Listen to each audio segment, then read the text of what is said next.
Hello দর্শক, এই মুহূর্তে আমরা আছি সখীপুর যে বড়াতল গ্রাম। আমরা এই মুহূর্তে বড়াতলে অবস্থান করছি। এই আপনাদের মাঝে পানি সংবাদ নিয়ে যুক্ত হচ্ছি আমি আসাদুল।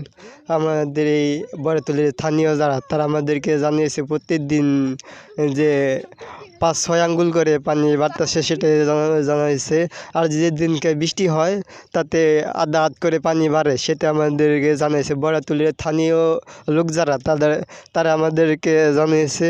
তো এই মুহূর্তে আরও জানার চেষ্টা করব তাদের কাছে কেমন পানি বাড়তেছে বা কেমন পানি বাড়ে, সেটা আপনাদেরকে জানানোর চেষ্টা করব। তো এই মুহূর্তে জানার চেষ্টা করব পানির বিষয়ে কেমন পানি বাড়তেছে, এটাই বলবেন প্রতিদিন কেমন পানি বাড়ে।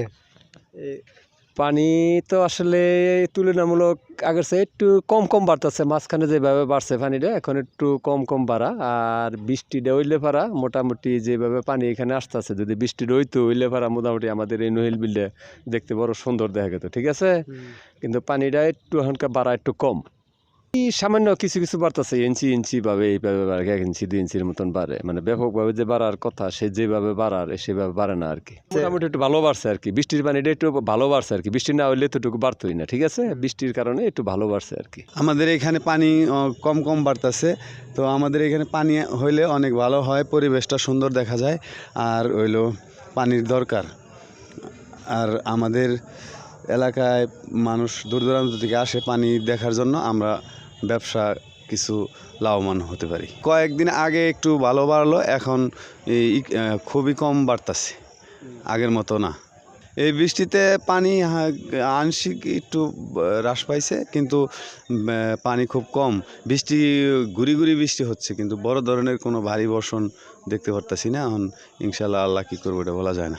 6 আঙ্গুল করে তো বাড়ে, ডেইলি বাড়তেই আছে এখন। ডেইলি বাড়তেছে। তা আমার জানানোর চেষ্টা করলাম বড়াতলের যে পানির যে সংবাদটা আপনাদেরকে জানানোর চেষ্টা করলাম। তারা যে বললো প্রতিদিন পানি বাড়তেছে, তাতে পানি বাড়তেছে আপনার 2 আঙ্গুল 3 আঙ্গুল।